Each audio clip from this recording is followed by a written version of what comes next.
Hey, hello. So let me just get some stuff sorted and we'll get going.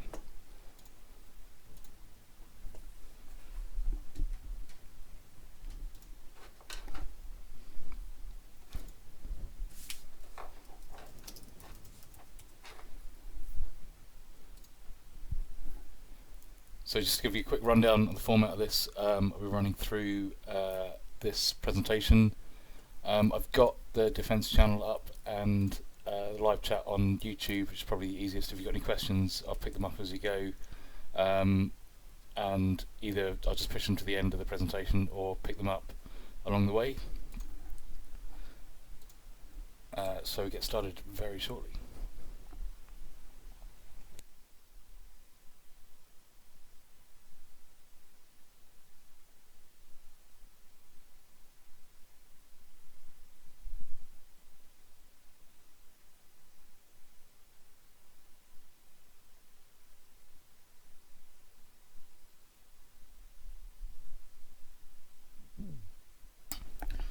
So if you can't see the word crypto on your screen, refresh the window you're in, and then we'll go from there.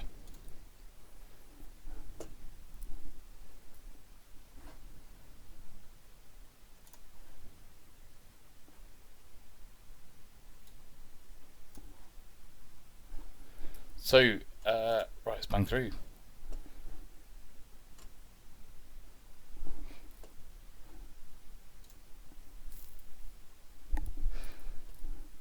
So one of the things that we look for in cryptography is that it's not just all about encryption. There are a lot of other things that we provide during that. So you'll be aware, if you've done any CISP stuff or CH or that kind of thing, you'll be aware of the CIA triangle, that that's the most important thing to us. There's a lot more to that as well in what we call security services. So we have confidentiality. In crypto we talk about message integrity. I don't care too much about availability because that's a sort of systems or system type thing. But there's three others that are really important to us, which is data origin authentication, which says that I know where this message came from. Entity authentication, I know who that came from. And non-repudiation, which means that if an action takes place, you can't say that it didn't. It was definitely you. So we provide those through a number of ways. So we need to build those up through some tools that we have within cryptography, and those include encryption, which is what your first sort of go-to thoughts are within cryptography. These also hash functions, signature schemes, and secret sharing schemes, which are used interchangeably. Some of these key exchange, key agreement, secret sharing, because some of them are different, but largely they come under they're coming to an agreement on a particular value. So build up those primitives to provide some of these security services. So message integrity, you could use a hash function, but that hash function doesn't require you to provide any security around that. So if someone hashes a message, that's interrupted or intercepted on the wire, because of the way that hash functions work, and they are deterministic, so that if you keep putting the same value in, you'll keep getting the same value out. What that does also mean that if I intercept a message, change that message in some way, and recalculate the hash and put that alongside it, you'll think that that still has message integrity. So things like CRC32 we don't use. That's used in WEP, and I'll come on to WEP later because it's horrendous and we should never have done that in the first place. But the point being is that hash functions alone don't provide you message integrity. You can join up these one or more primitives to give you some of these security services. And then when we agree on a way of doing that, so let's say that we have a symmetric encryption scheme, that we will share a key somehow. I'll encode some data, I'll send it to you, and you'll use that same key to decrypt it. That's the basic crypto system. But that's not good enough really, so we need to look at more defined ways of doing that. So AES, RSA, HMAC, which is hash message authentication code, and that does a bit more than hashing, and digital signature algorithm. They're all crypto systems, so they're ways of putting together a scheme so that we can provide one or more security services.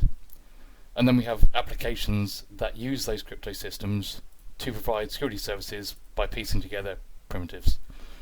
So when I get a little bit shitty about people saying it's all a hash encrypts it, it doesn't really. It's separate from encryption.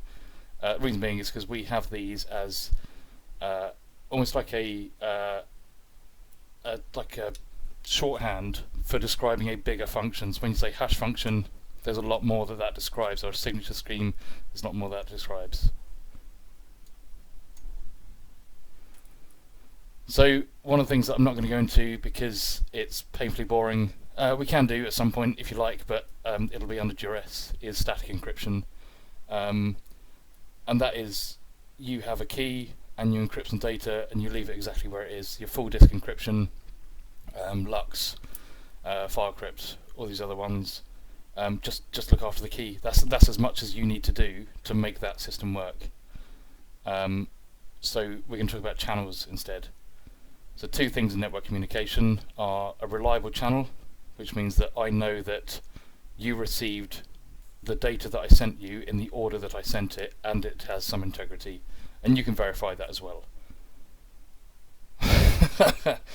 One of the other things that we want to do with that is a secure channel. So we trust no one at all. We do, because all of the network protocols that we see have a thing called inherent trust. And then we have had to, over the years, since 1960 to now, is to sellotape some security on top of those. And these are ways of providing us with some trust and authentication, all these magic sort of security words, and we have to come up with a number of protocols to do that. In terms of reliable channel that we're going to talk about today, so I'm going to go through some TLS. I'm going to ignore the reliable channel because we're operating up at the application layer, and as you'll know, that IP is done at the so we're looking at TCP and we're doing it at the transport layer. That provides us with some reliability of, I didn't get that datagram, can you resend it? That datagram's in order. So we're going to rely on that further down in the stack and do some magic stuff in cryptography instead. So why do we need key exchange mechanisms? It's because what we want to do is to establish a shared key for symmetric encryption, and the reason why we want symmetric encryption is because it's really, really fast. I can do it in blocks. If I take asymmetric encryption, one of the things that I have to do with that is to encrypt the entire message, and it's slow and it requires some setup. It's very, very good at what it does, but it's not the right tool for the job. We want to send our communications via symmetric encryption. The problem with that is that we don't know how to agree a key, because you need a key the same way that I have the key, because that's what the symmetry in symmetric encryption is. We both have that same one. The other thing it doesn't provide is am I talking to the right client? If we both have the key, did you share it with anyone else? Did someone else pick it up on the wire? And has this key been used before? And the reason we don't want that is because if you have used the same key, that every single thing that you send and have sent previously and will send in the future can be broken with the same key. Not broken, it's wide open. So you want fresh keys, and I'll come back to this concept of freshness because it's really key, and that wasn't a shitty pun. It's really important for us to have freshness, and I'll explain where that comes in, how we achieve that, and why that becomes important. So we've got an option of, as we do sometimes with BGP routing, sometimes you do it with the IPsec when you set that up.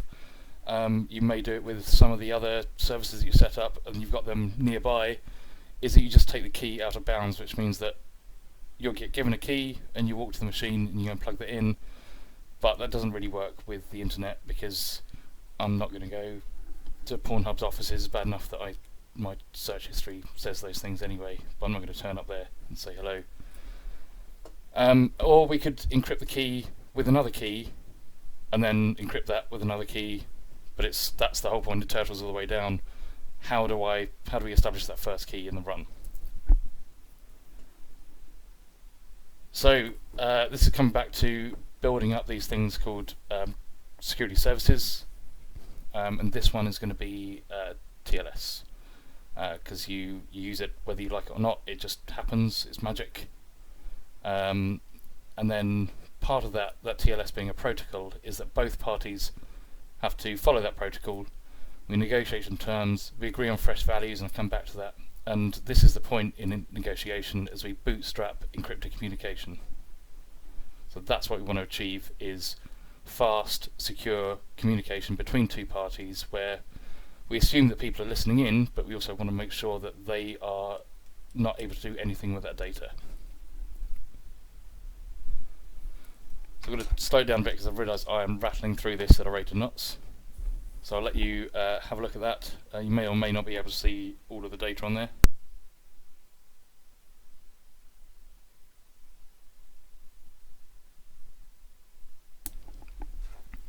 So this is a TLS protocol run, which requires Apache's browser to go to smuttyporn.com and negotiate keys so that when he gets sent his smut, that's done in a secure fashion.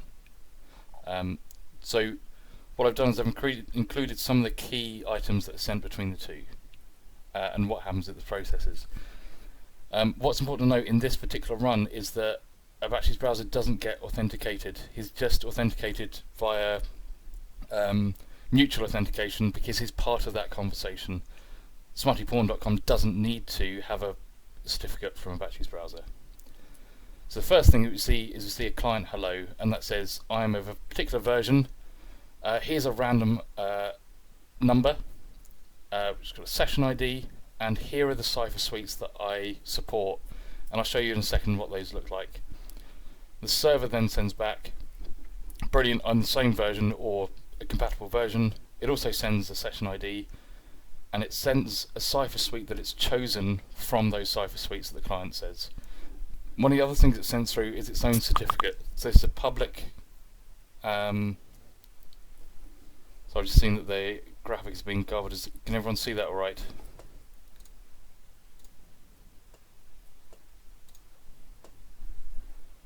Let me see if I can do something in here.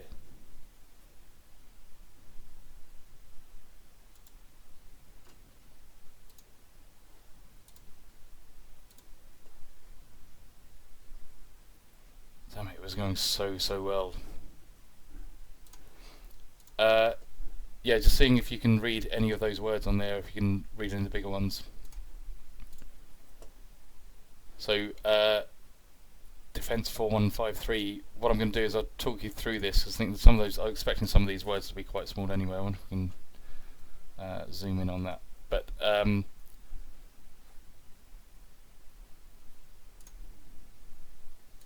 is pretty grotty.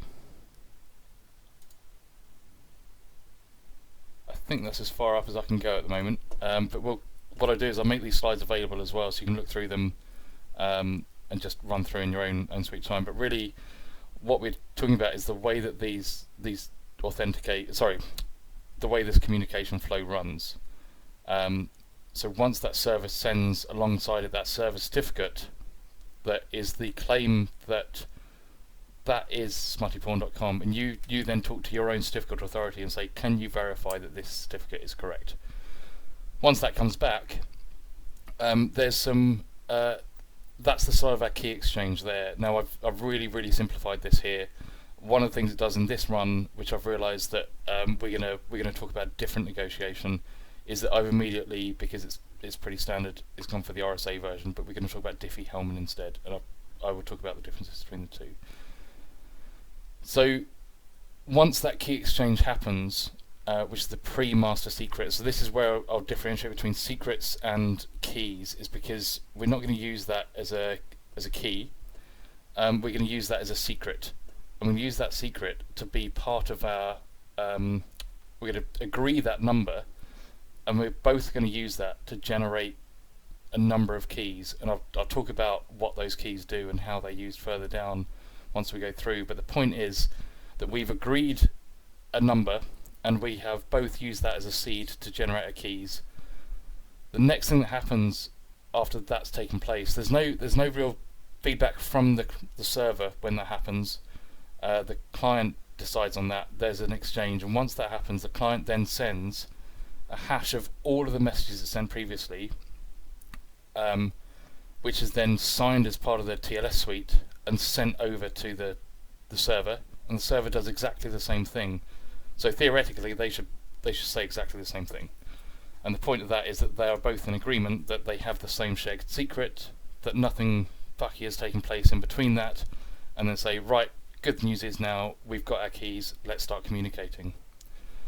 The way that TLS does that, if one of those steps fails, it'll just drop out. So that's a quite nice way of doing it. It doesn't have to worry about error correction or anything like that. It just says, no, let's start again, which is good for people interfering with any of that data in the meantime. Because don't forget, between Apache's browser and that pawn site is everyone else's machines that we just don't know.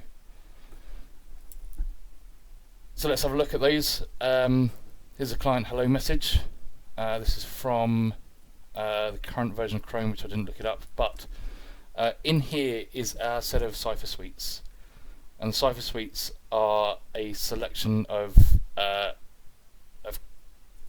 cryptographic. Sorry, I've used the same terms up above. So it's our set of cryptographic protocols that we're going to use. This is the ones that Chrome offers up, and down at the bottom there's some ones that I'm not massively happy about, which has suddenly prompted me to get rid of these. And this is TLS RSA with 3 DES, EDE, CBC, SHA. 2 out of 3 of the things mentioned in there have been deprecated and shouldn't be used ever. So I can always show you separately how to get rid of those out of your browser. One of the good things is that the server, in its comeback, has rather than gone for the lowest possible one, it's actually picked one quite high up at the top, which is this one here. So highlighted in blue, TLS, that's elliptic curve diffie-hellman ephemeral, elliptic curve digital signature algorithm with AES 128, Galois counter mode, SHA-256. So I'll talk about what those mean in a second, because none of those make any sense on their own. But one of the things that is worth noting is that the client's session ID, which starts 2C400, has been echoed back by the server. So there is some agreement that that is part of this particular run here. So this is the offered up cipher suite. Elliptic curve just means it's a way of agreeing on some figures, which we'll have a look at in a minute. And diffie-hellman is the key exchange. What's not mentioned here, because it's only limited to 4 figures for whatever, 4 characters for whatever reason, is that this is ephemeral, which means that we would generate the new values for this one every single time this protocol is run, and I'll show you where that happens down there. So the next one along is elliptic curve again, and I'll explain why that's good for us shortly. It's a digital signature algorithm, so it means that our communications that we send are signed by both parties, or by either party, which just says that this has definitely come from us, which is coming back to this data origin authentication. When we get onto our actual communication, we can use symmetric algorithm, which is AES 128-bit with Galois counter mode. Galois counter mode is how we work through the blocks of data. So AES encrypts in 128-bit blocks, and so we agree a key at the beginning, and then each subsequent block is the key stream is generated using that key plus what we call an initialization vector, which is some factor of freshness. This is the freshness again. This is a fresh value. We combine those key streams, the initialization vector, and our data being encrypted, and send that as the first block. The second block to be encrypted, the key stream is generated with that first block, so that on each block uses a different key stream to do that. Now, in part of the poll, when I said what do you want to talk about, and you said, I know Kalle said he didn't want symmetric encryption because it's boring. I think you're missing a trick here. I would suggest we come back to this one at some point. There's a lot of stuff going on there. And the last bit is what hash algorithm are we using. SHA-256 is nice. It's very good. It's the best we've got. It's the best available that we know of. The one bit I'm going to talk about today is this first one, which is a diffie-hellman exchange. I do also have some stuff for RSA because I thought I was going to be doing a different cipher suite, and then I'd realised that we were going to talk about diffie-hellman. So let's run through that. So one of the things I said that was important is that we establish a shared secret, and using diffie-hellman it was we both, so I say we, that's the client and the server, arrive at the same number, and we use that number to generate the keys. So there's a magic property that is brilliant. It's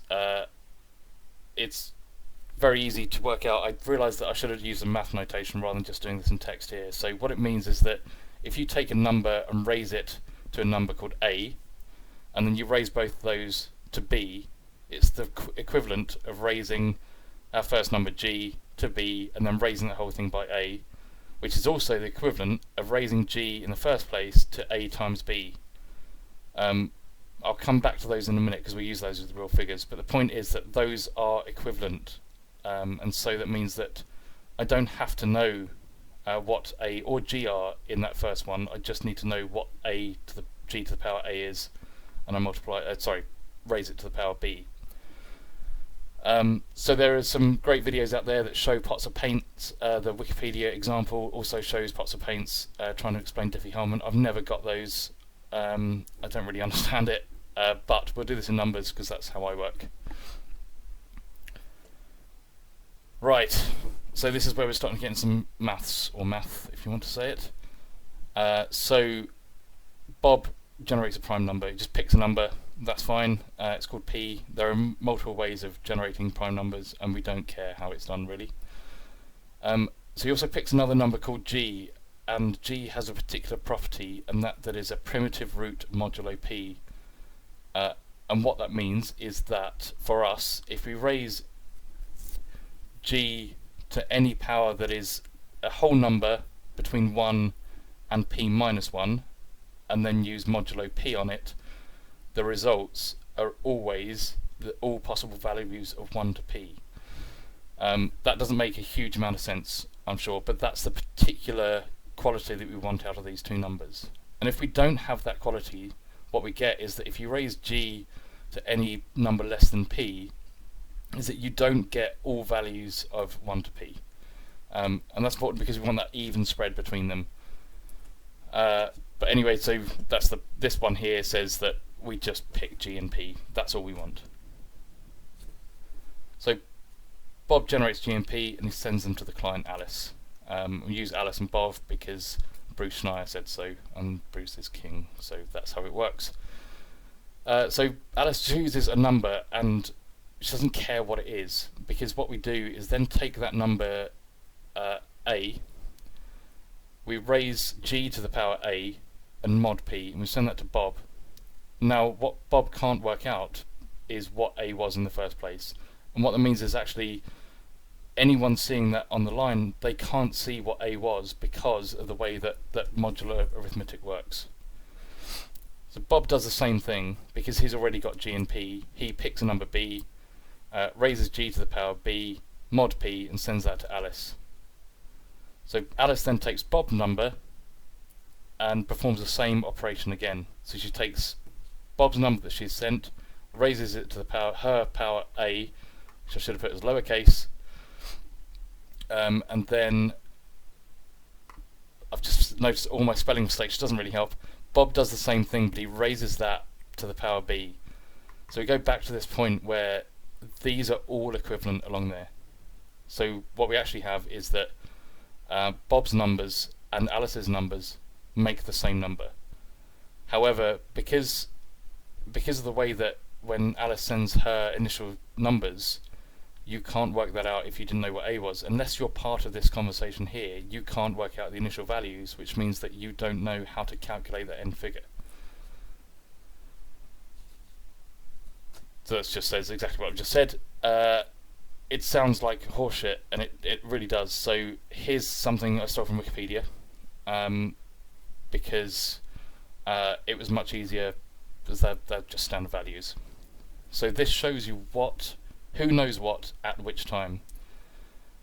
So both Alice and Bob know P and G, and so does our adversary over here. So Alice picks her number, which is 6, but she doesn't know what Bob's number is. Bob picks 15. So Alice knows what her number is, so she can calculate 5 to the power a mod 23, which is 8, and Bob knows 5 to the power 15 mod 23, which is 19, and she can send those. Alice sends her number to Bob, Bob sends his number to Alice. So then they do the same thing but with their numbers.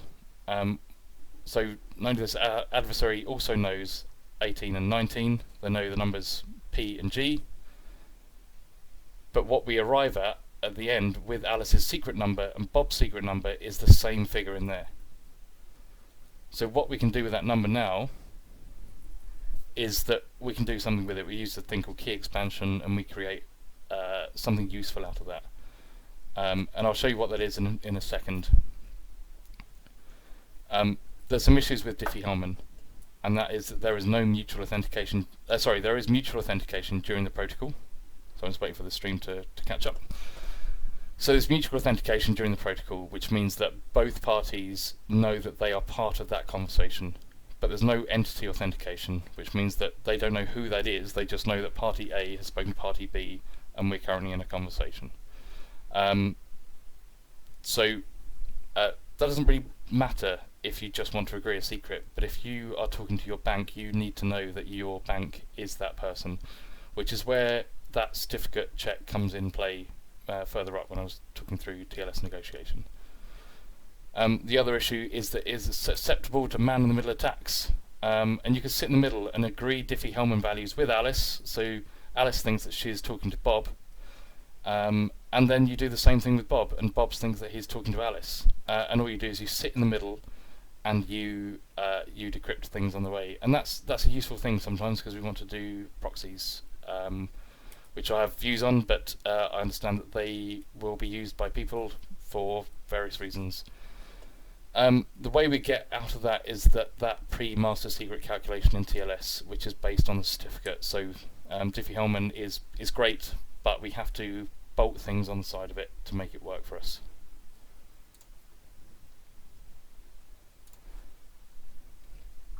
So that's not oranges are not the only fruit. We have other key agreements. So we have station to station, which is diffie-hellman, but both parties present certificates. That is obviously you need certificate authority, or you need to be able to trust that. So things like Keybase IO do this. Is that you produce a web of trust. Is that I know A, B, and C. You know D. I need to talk to D, and you can verify that that person is D. So there's this trust going on there. Or you can give that to a certificate authority, and we have inherent trust of those because that's how we work, and we trust that no one has the master keys to those. So there's a load of other ones, Ike, Pake, Speak, and then there's elliptic curve variants of those, and some pre-shared keys within those. They all do fundamentally the same thing where we agree at a secret between them. So the point of these elliptic curves is that the numbers that we send during diffie-hellman negotiation are really long. If you've got a hardware device, calculating those numbers, so we don't store very long primes because we don't want to, because they're 2048-bit long. They're ridiculous to deal with. They're very hard to work with in maths. What we can do is use a thing called elliptic curve, where we'll both agree that we're going to use elliptic curve number 4a. It doesn't matter, they're longer numbers than that. And the property of this elliptic curve is that you can calculate that on the fly, and then I would choose some points on that, and those points become our P and G on there. It just means that we don't have to calculate long primes, and we don't have to store long primes, which is good for hardware devices like your smart cards. Some IoT devices will use elliptic curve. But the point of that is that we've agreed as a secret. We've used a protocol to provide security services, as I said we'd do. So how does that apply to our TLS? Just wait for that to catch up again. So here we go. So we've used ECDH to establish a shared secret. Like I say, that's ephemeral as well. So we'll actually do that run every single time that we renegotiate. So if you drop out, or it says that change your, if you are using work VPNs and it just says can you refresh your browser, that forces that protocol to run again. So as part of that key derivation, we generate 4 keys. One that the client will use to send communication to the server, and one that the server will use to send to the client. So both sets of parties know these 2 keys because it's symmetric, so they both have to know them. And the 2 other ones are for Macs, so these are the message authentication codes. So what I'll down here, it shows just how that's kind of built up. So we use those first 2 keys for AES-128, which is that bit in the middle there before we get to GCM. We'll generate a hash of that one message, so we'll encrypt a message with AES-128. We'll generate a hash alongside of that, but also sign that. We'll encrypt and sign it using EC digital signature algorithm.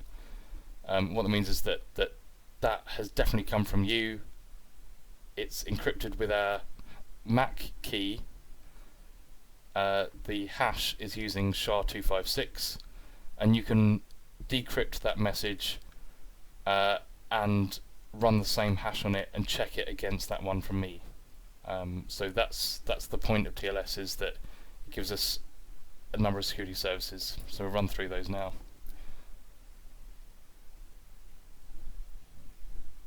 Just wait for it to catch up again. So back to our security services, confidentiality, so the message is encrypted and you need the keys to read them. And so integrity, so I haven't come on to that. There's a lot to say about hashing and encrypting and hashing and signing, but I won't go too far into it now, but suffice to say that we take a message, we hash it, we encrypt it, and we sign it, and those 3 things allow us to check at the other end that the same thing has happened. So that means that if anyone intercepts that message and changes it in some way, that we don't care that we need to error correct any of that, we'll just ditch it. So we'll let error correction happen further down in the stack, but in our TLS run, we will just ignore that message and say, I didn't get it right, can you send another one? So we get data origin authentication.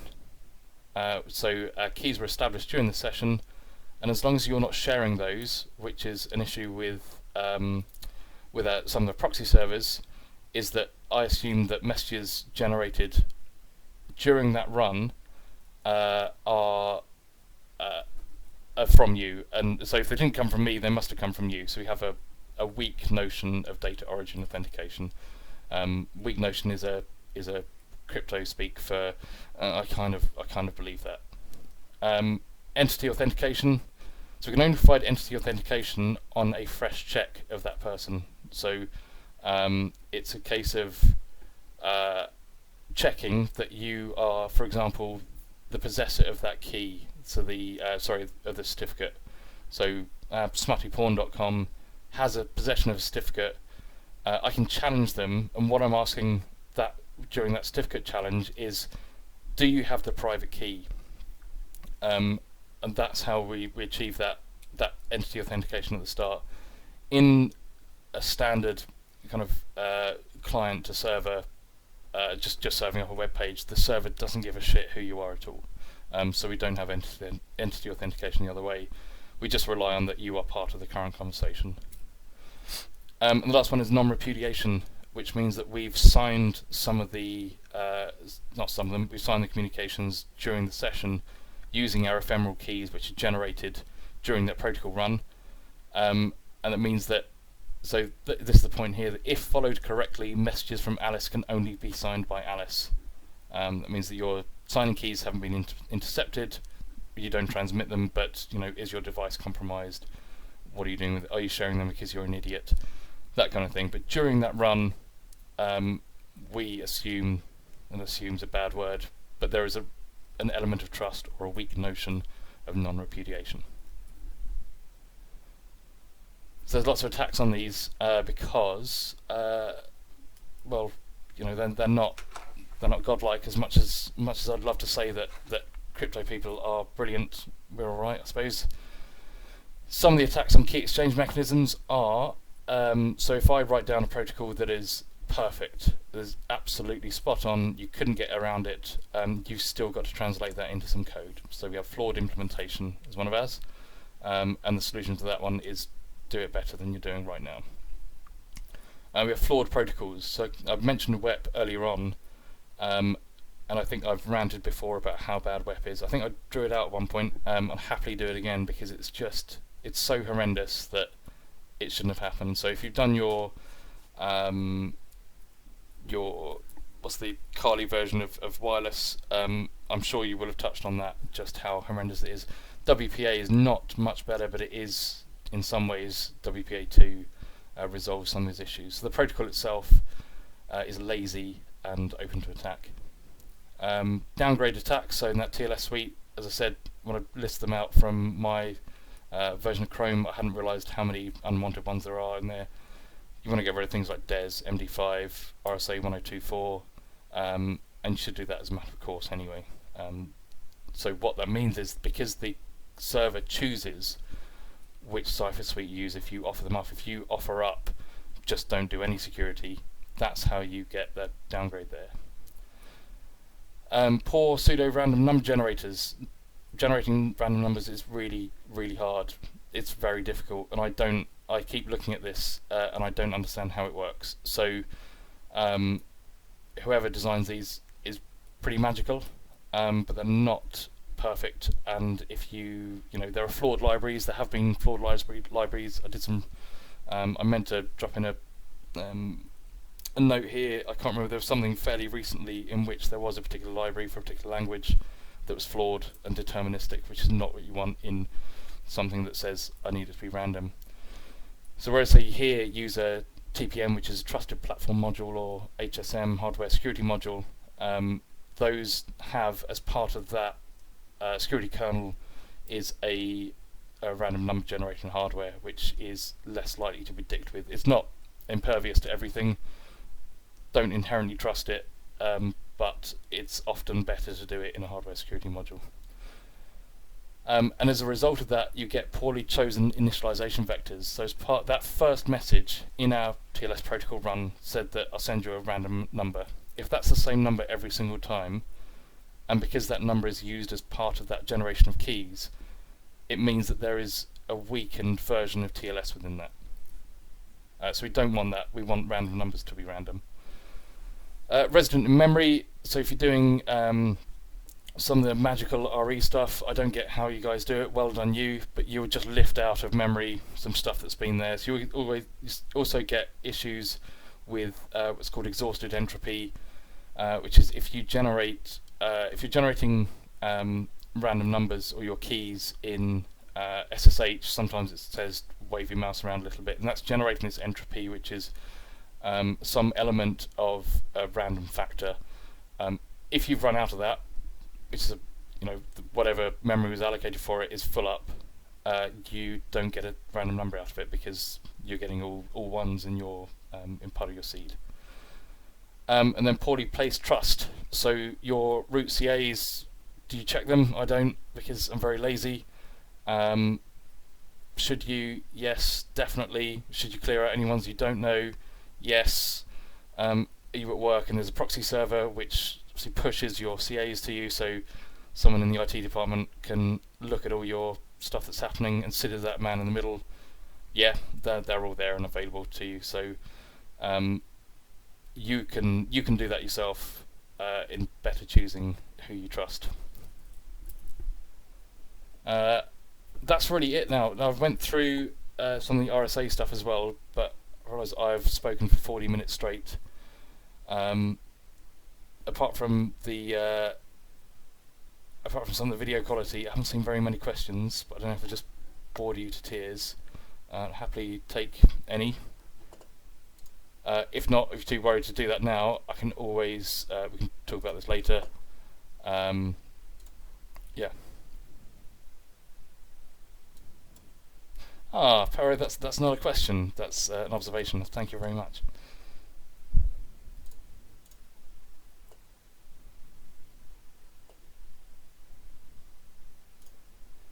Okay, so the question is, why does asymmetric encryption need to encrypt the whole message versus blocks? So asymmetric encryption doesn't have a block size. It just takes a big number and encrypts it. In fact, let me just scroll down to some of the RSA down here, and I'll show you how that works. So once that catches up, the titles were based on the slides above, but this is the way that the asymmetric encryption is calculated. So there are two numbers that I know. So if you look at the ciphertext equals, the two numbers which are the public key are 17 and 2773, and all I do is raise our plain text, which is 116 to the power 117, and mod that by 2773, and that results in a number. And the reverse of that is to do plain text equals our encrypted text, raise the power 157, which is our private key, mod 2773, results in our plain text. Now that number that we plug in as our plain text, it doesn't matter how big or small that is. We just have a bigger output of that. With symmetric keys, it's always done in block size, because we want to work on because the way that the key is applied, or key stream is applied to the plain text, is we take a block of numbers, and we XOR the two together. So asymmetric doesn't care. You can do that over. You'll want to do that over long length messages, because if you do it shorter, you end up with some issues. But it's variable length. There is no block size in asymmetric encryption. I don't think I've explained it very well, but I'm hoping that's enough for now. But it'll be easy if I could draw something out, and I will show you the difference between the two. Is that enough for that one, Kola?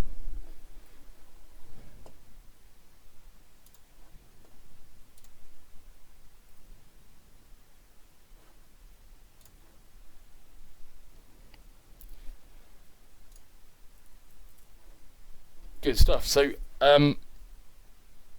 is there anything else that that you wanted to cover off now? I didn't go into too many key exchange mechanisms, mainly because that's our first really good one is diffie-hellman, and the rest are kind of variations on a theme. But I can happily sort of map some of those out for you and see how they work in real life. Because the problem is, if you want to talk about concepts, is have to simplify that down. But then that's why I tried to sort of tie that back to TLS. But actually, in that key exchange, I've really oversimplified everything there. But when we're talking about sort of numbers like 117 or whatever the number was, that's way too small for what we're doing. We are doing those at much bigger numbers. So RSA tends to work at 2048 at least, and you should be doing that if you've read anything by NIST.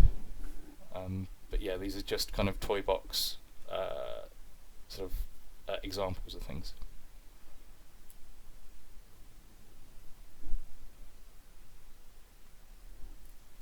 I think that's about it from me. If there's any other questions, I'm about, and I'll make these slides available as well. There's some ones on RSA to go through, which I won't bore you with now, but you can have a look through, and if they don't make any sense, they are quite descriptive, but if they don't make any sense, then I'll happily go through them with anyone.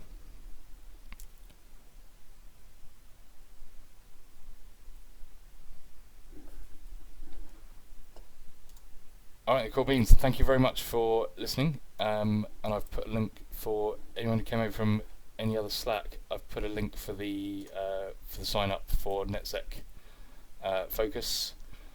My Twitter's on there as well, but you already know me because I expect you just follow the link that I've just been spamming for the last hour in Slack anyway. But thank you very much all.